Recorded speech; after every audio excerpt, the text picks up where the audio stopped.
Her Excellency Madam Kemmani Phomsena, Minister of Commerce and Industry of Latvia, His Excellency Ravi Shankar Aisola, Ambassador of India to Latvia, Mr. Udit Suvarnavong, Vice President of Lao National Chamber of Commerce and Industry, Dr. Rajiv Singh, Director General of India Chamber of Commerce, and Habib Mohammed, our long-standing friend, and he became Laos already mates.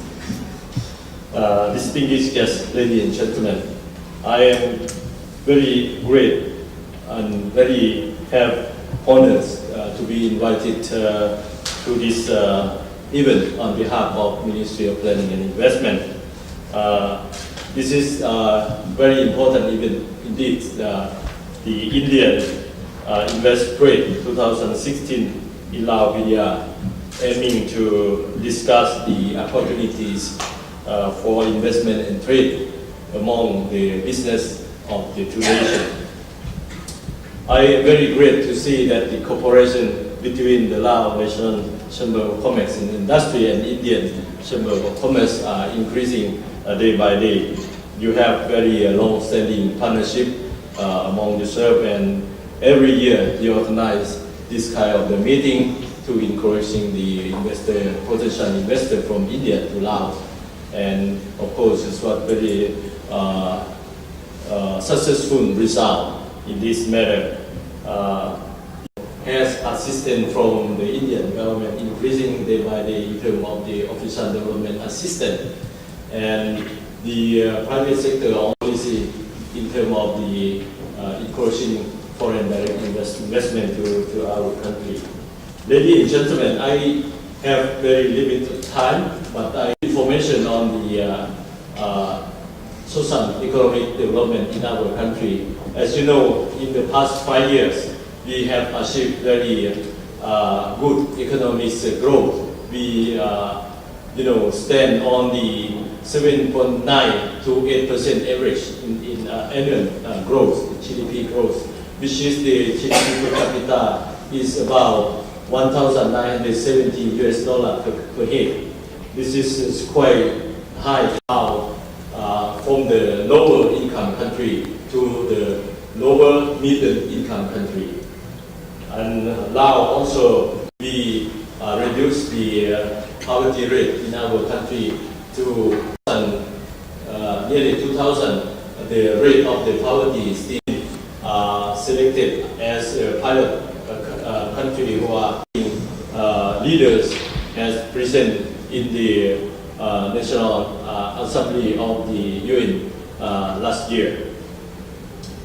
The engine of the development during the last 5 years, we cannot ignore the role of the private sector.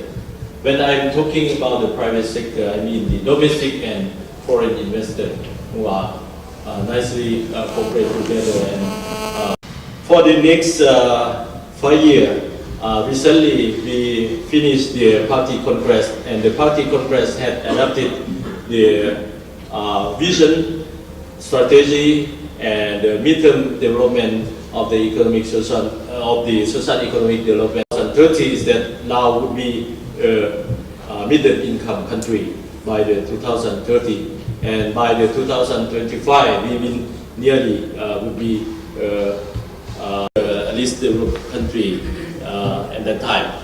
So in order to achieve the goal that I have mentioned so far, we have to maintain the economic development, I mean the GDP growth, nearly 7.5% annual, not less than 7.5. So in order to reach 7.5% for the next 5 years, we need to mobilize the capital, 6 billion each year, and in which the foreign direct investment or the private sector contain more than 50% of total investment. So you see that investment today is very good opportunity. Mr. Udit has mentioned already, you have potential our domestic investor They also have quite big experience, especially in the ASEAN country. And this year, our country are sharing the AEC. And you know the goal of the AEC, they are consist of the 4 pillars. First of all, AEC should be a single market. Narrow the gap of the different development among ASEAN itself. And the fourth one, AEC should be integrated in the regional and to promote the private sector. And for the investor who come for the general, the registration is not limit, the timing limit. You can do until you successful or you want to leave our country. Except Ruby and of course we have to cover as the private sector. So I potential investor to our country, we can find a good opportunity to do business in our country. Thank you very much.